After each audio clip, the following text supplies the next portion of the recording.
Hey, this is Pete Schultz with Kunes Toyota Galesburg. Today we're doing our Kunes Car Convo with Adam Sini from GAVC, Galesburg Area Vocational Center. Today we're going to be driving the 2025 Toyota RAV4 limited trim level. Toyota RAV4 is now the #1 selling car in America over the Ford F-150.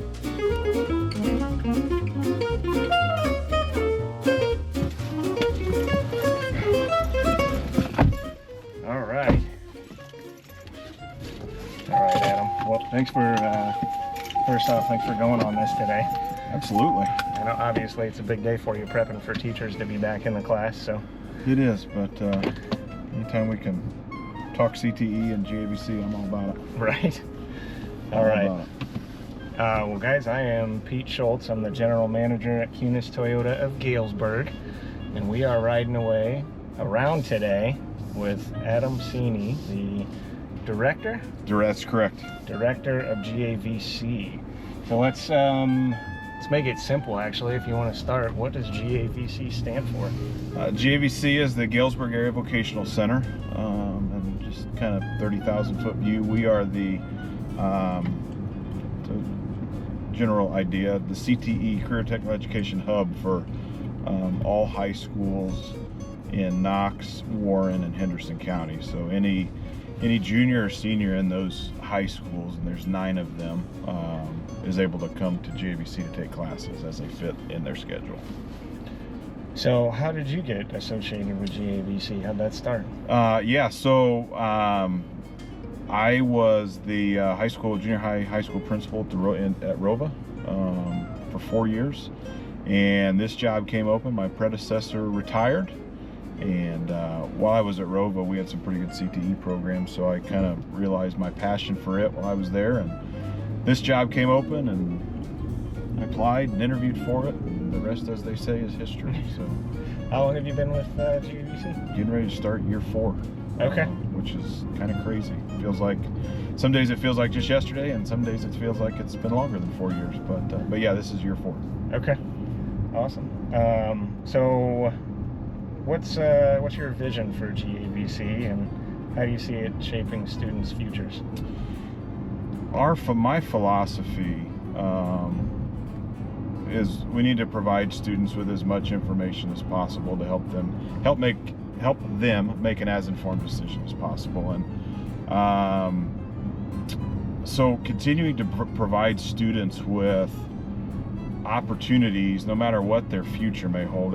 We've got students that will go to a 4-year, we've got students that will go to a 2-year or a trade school or apprenticeship or into the military or right into the workforce, and it really doesn't matter what they're planning to do. There's skills that they're going to learn in our building and through our programs that are going to be beneficial no matter what they do. So my vision is just to continue to be the standard and the facility that people come to for those type of programs. We're fortunate that we have a very supportive, the Galesburg School Board and Administration is very supportive, but also so are our area school boards and superintendents and administrators. So they recognize the need for these programs and the student interest in these programs, and then the other piece of workforce development and business partnerships really makes that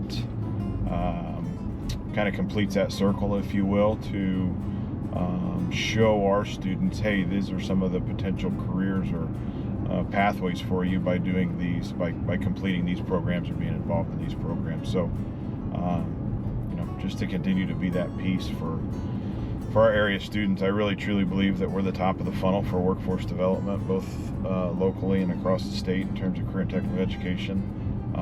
So we're going to continue to be that. So I remember we talked about this before, but you have multiple districts that funnel into GAVC, correct? Correct. Which ones are those again? So there's Galesburg, of course, Rova, Abingdon-Avon, Knoxville, Williamsfield, Galesburg Christian High School, Monmouth-Roseville, United High School, and West Central High School. And then we get, I would say, 1, maybe 2 homeschool students a year typically from Galesburg, but in general, those 9 schools are what feed into us. Okay. And high school students, correct? Correct. Okay. The majority are juniors and seniors. We have kind of a smattering of sophomores in some of our programs, but that number has gone down significantly because of increased interest from juniors and seniors in our programs, which ideally is where you want to, it's a little bit easier for the schedule to free up as a junior or senior, and you have a little bit better idea what you want to do or the route you want to go after high school. So it just kind of works out better for juniors and seniors to be a part. So from some of the information that I looked up, you had quite a jump in enrollment recently. Is that correct? We did. From somewhere around 350 to 425? Correct. What do you think sparked the growth, or what caused that? Sure. So I try to be a walking, talking billboard for GAVC. Okay. I'll talk to everybody anybody that will listen, or bring anybody that wants to take a tour or see what we do through. But probably the two, even more important than that, the two biggest pieces. One, we have some dynamic instructors that are educating these students and providing these opportunities. So don't want their work to go unnoticed. But also the student experience, and our students are the biggest recruiting piece that we have. When they go back to their high schools and tell their buddies, their friends about the opportunities that they had when they were at GAVC, that tends to be a whole lot more influential than anything I will ever say. We do recruiting visits and we go visit high schools, but when these kids get to hear from their buddies, they're the kids that they're in class with, about, hey, I got to come to GAVC and work on this sweet kit car, or I got to come and work on a plasma cutter, or help build a house, whatever the case may be. Those things stick with their friends, and I truly believe that the combination of those, the instruction, but also the student experience, has led to the growth that we've seen over the past couple years. So, with 4 years of being in the program and still trying to work and grow this, and probably a lot of setup in that process, and a little setup on this question, but what are you doing, or what are the steps that you need to take in order to continue to keep up with new technologies and advancement in not only curriculum, but in the workforce that you're trying to prep these kids for? Sure. So there's the financial aspect of that, and just ensuring that our instruction and our equipment is as close to industry standard as it can be, and that it prepares our students as much as it can. But there's also the relationship piece just with industry, to make sure, whether that be on advisory committees or just in conversations as industry comes in, or as we go visit industry, about, hey, what is it that how can we help our students come to you after they get out of high school? And if, kind of one of our things is, if we can help take even a little bit of time off of what they might need to do when they leave, while they're in high school, to transition into that career or that job, we've done our job. So technology changes by the minute, I feel like, and as you're well aware, but so just continuing to try and stay on top of things. And I will say my teachers do a really good job of that, about, hey, this is changing, or hey, I'd like to have this. And then from that point, we can begin to develop, okay, whether it's a 1 year, 3 year, 5 year plan, this is how we're going to transition into this, and be able to bring that reality, or bring that dream to reality, and be able to do it. So yeah, it's a fun process. It's challenging. It's good challenges, but and it's meaningful for our students. And at the end of the day, that's what we're here for. Yeah, absolutely.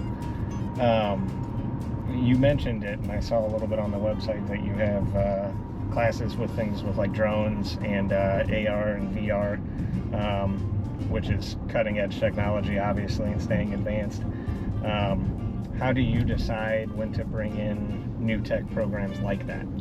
That's a great question. So in our world, there has to be this perfect marriage of student interest to industry need.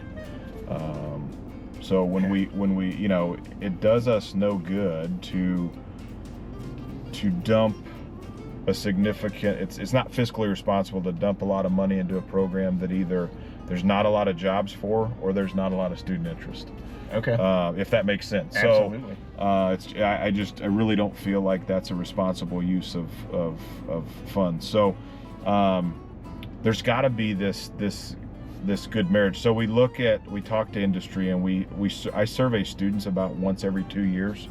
Okay. To say, hey, I give them a list of every potential program we could have, based on the programs of study from ISB, and then I will ask 7th, 8th, and 9th graders to complete the survey, because in reality, those are the students who would be affected by these additional programs. Yeah. So we have the survey, and then from that survey, I will pair that from the information I either gather from business partners, from industry, or kind of from what direction, whatever direction. You had mentioned technology in the question, what direction technology is going. So I'll give you an example. AI and cybersecurity are hot topics right now, and they're big key pieces in our society right now. So that's something we'll look at. We do some programming, we do some computer science, but we're just at the tip of the iceberg, and feel like we can provide additional opportunities for our students in those fields, and be able to help the job market, because as we know, those jobs aren't going away. With GAVC's main goal of kind of helping the high school students springboard into the next steps in life, how do you help them connect the dots from high school to the real world, whether that's college, careers, or apprenticeships? Sure. That's a multi-tiered, multi-pronged approach. So there's the instruction piece and the hands-on learning piece, but then we bring people into the classroom from industry to talk to them. We have showcase events, manufacturing showcase, healthcare showcase, to bring industry in to think career fair setup. So for our kids to kind of go around and meet with industry professionals and hear about different opportunities. We do a career development piece that starts in 7th or 8th grade to do aptitude tests with our students and career interest surveys to kind of start to get an idea of what they think they might be interested in. We take several field trips. We, like last year, this year we're planning on touring dealerships. We're planning on, last year we took kids to several of the apprenticeship training centers to just show them what is out there. We bring in some of I mentioned earlier, we bring in guest speakers. I made a concerted effort and an intentional effort this year to bring in former GAVC students who are now in industry as those guest speakers. Yeah. Because much like the student piece and the recruiting piece from their friends talking to each other, if a student can see an industry partner that was in high school when they were or graduated fairly close, Yep. That goes when that individual's driving the sweet new truck or just bought the new side-by-side or boat or house or whatever, and they can go, holy cow, that kid was in high school with me and that's what they're doing now, Right. That's what I want to do. So it's kind of a long answer to your question, but just this idea of immersing them and like you said, trying to connect those dots, by showing them all these different avenues, aspects, what is included in all of them. And then the final piece of that is we made an intentional effort last year to work more on employability skills, so teamwork and communication skills, and interviews, resume writing, what questions are okay to ask in an interview and what questions you want to avoid in an interview. We broke it down as simple as learning how to shake somebody's hand, so all those things that sometimes people overlook, or sometimes, and there's times that even when we had some of these things last year where students didn't think it was a big deal, but in reality, these are things they're going to have to know, and at some point they're going to remember, oh, I had that training at GAVC that this is what an interview should be like, or this is a potential career option for me. So again, just trying to provide all that information so that they can make that choice, and they can see how, oh, if I do this is a potential career option for me, or I want to do this, so these are the steps I need to do along the way to be best prepared to do that. I think that's fantastic. What do you think is one of your biggest challenges, and then with in running the center, and what are you doing to work around it or overcome it? If you ask anybody CTE, maybe even anybody in education, probably funding is probably going to be one of the things that they that they talk about is a hurdle, and it is. We're not gonna say it's we've accomplished what we need to accomplish with that, but that's a continued one. The programs we have and the things that we do and the equipment we work on is not cheap, and so. Correct.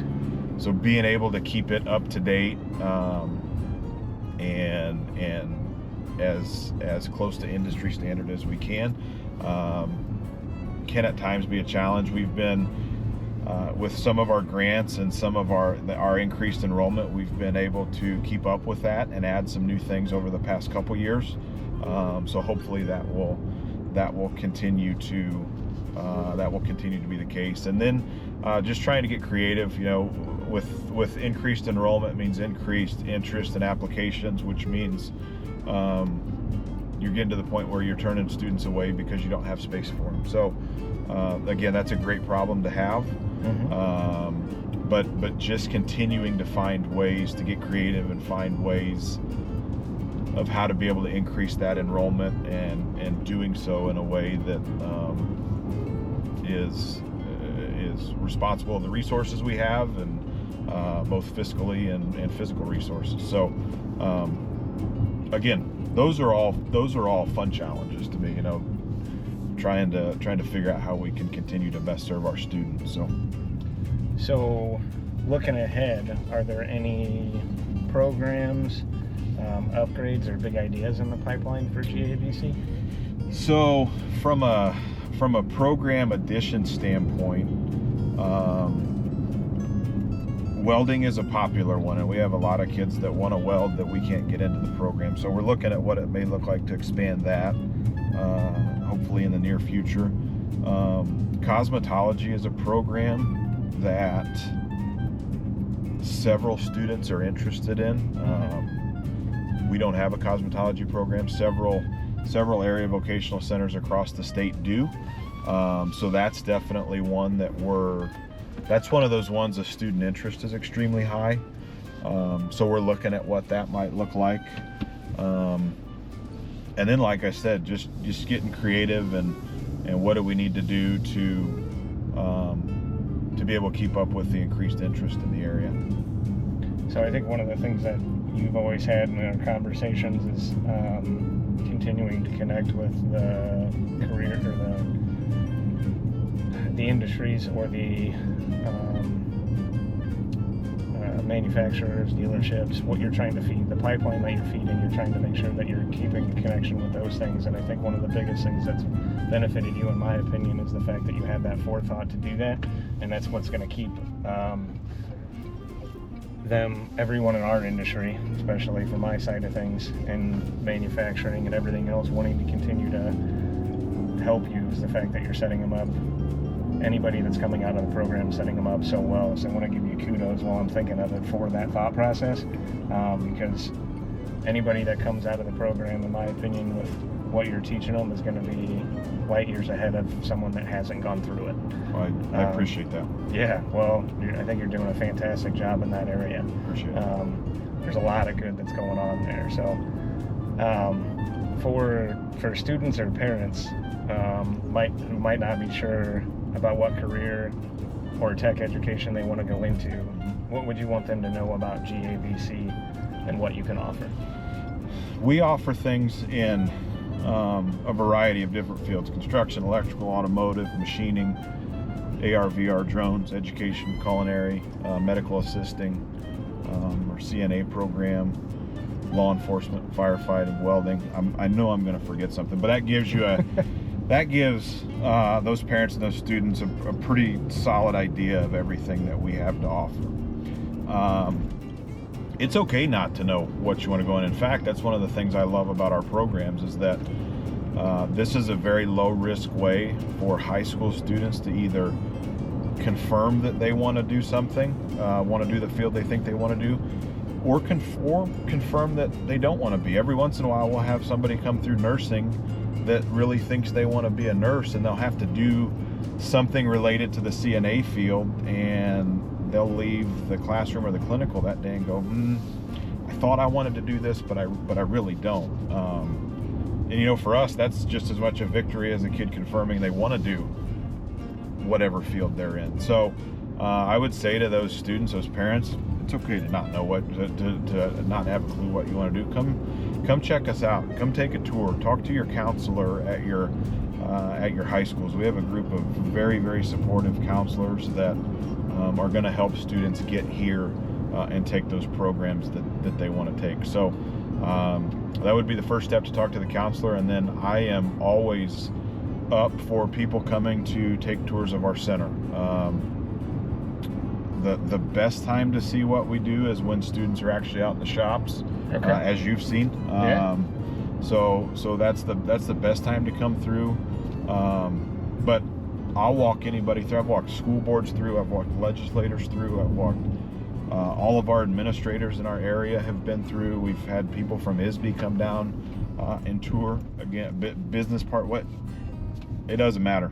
Come see what we do, because hopefully just listening to this or listening on the radio is kind of intriguing to people.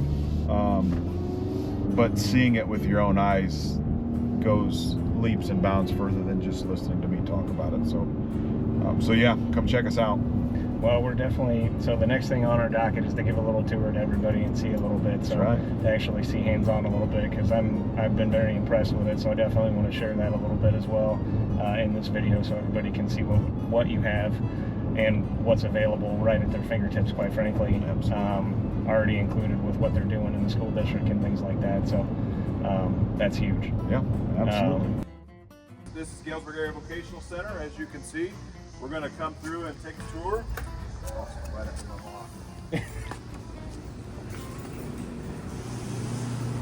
So this is where we house the majority of our programs. It's a 23,000 square foot facility, complete with shops and classrooms.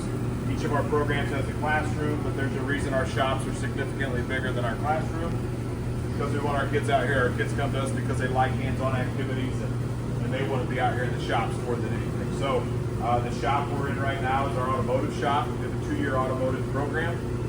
We're in the technician strand, so oil changes, tire rotations, tire change, brakes.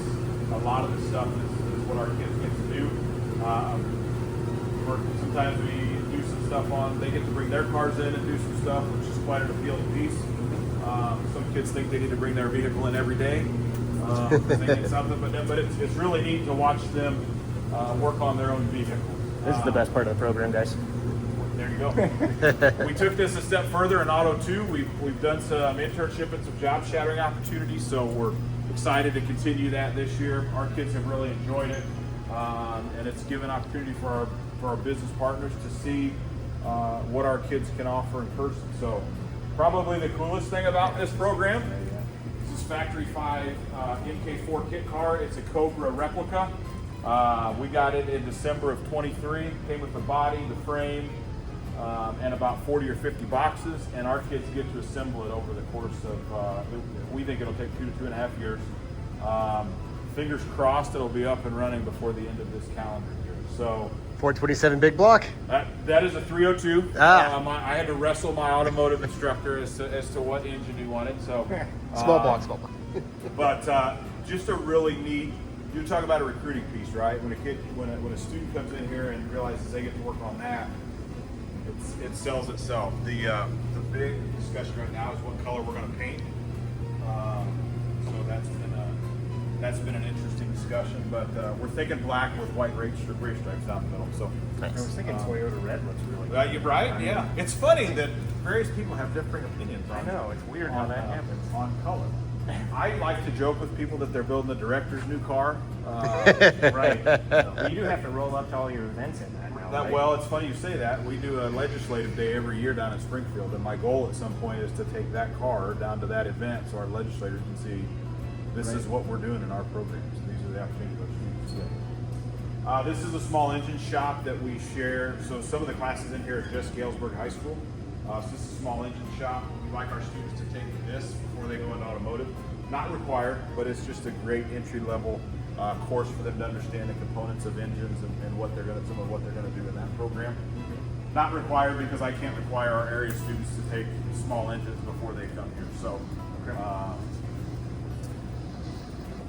this shop is predominantly our manufacturing shop. It's a 3-axis CNC machine back there. So we have a 2-year program that our students can complete. And basically in the vein of CNC programming and CNC operations. So we just this year started a registered apprenticeship program with a local employer in town. Our first student is in the middle of going through it right now. He'll be a senior this year, and he's going to continue to work through the work co-op program during the school year, which is going to be awesome. So remember that, if I'm correct, that was actually donated to the school from that employer, right? That's correct. I think you can say who that It was is. donated by Pegasus. So Pegasus Manufacturing is a huge supporter of our programs, and we're very, very thankful for them and their support of our programs. That's phenomenal to have local people and employers that do that sort of thing for the program. It's fantastic. Yeah, It's a big part of how we survive. So keep doing it, everybody that can. And Pegasus, I want to give you kudos for what you're doing, because that's huge for every other program to be able to give apprenticeships and opportunities like that for our local kids, and for this program to help feeding the rest of our every other industry that we have. So 100%. absolutely. The other thing we do in this shop, I have an electrical trades 1 and 2 program. So 1 is more the electronics portion, some telecom, soldering, they're learning circuits and stuff. 2 is residential wiring. So those framed out, those studded walls back there are hinged. We set them up in this area here, and our kids are running wiring to light switches, to boxes, to lights, outlets. It was a game changer for our program this year because we have a decent amount of kids that try to get into the electrician's apprenticeship. So to be able to start doing that here, it was awesome. 3 days into doing that, our students are going to my instructor going, we want more intricate circuits. We want that. This is too easy for us. Exactly. This is our health occupations, our CNA classroom. We have it's a semester-long CNA program. So 30,000 foot view, student comes in here for a semester. The first half of this semester, they learn theory and the skills they need to skill out on. The second half, they are at Seminary Manor doing their clinicals. They function as a CNA. They come back in here, they take a final exam. As long as they hit the mark on that final exam, they're set to test for their state CNA exam. Okay. I'm going to shout out our program and our instructor. 47 students took the test last year, 46 passed it on the first time. That's phenomenal. The 47th passed it the second time. Okay. So very high success rate here, and we have been for quite a while. Sure. Previous instructor was as well. Very popular course, or very popular program here. We've got typically over 100 students that want to come in here and take this. Yeah. So I'm pumped to say that I've got a part-time instructor coming back just to do the clinical portion. So we're going to be able to get more kids through than we've ever gotten through here before. So Awesome. very excited about that. And we need people to take care of us. We need CNAs, we need nurses. I mean, there's a shortage in a lot of places. Healthcare definitely being one of them. Yeah, absolutely. It's one of the biggest career fields that we have. So. Right.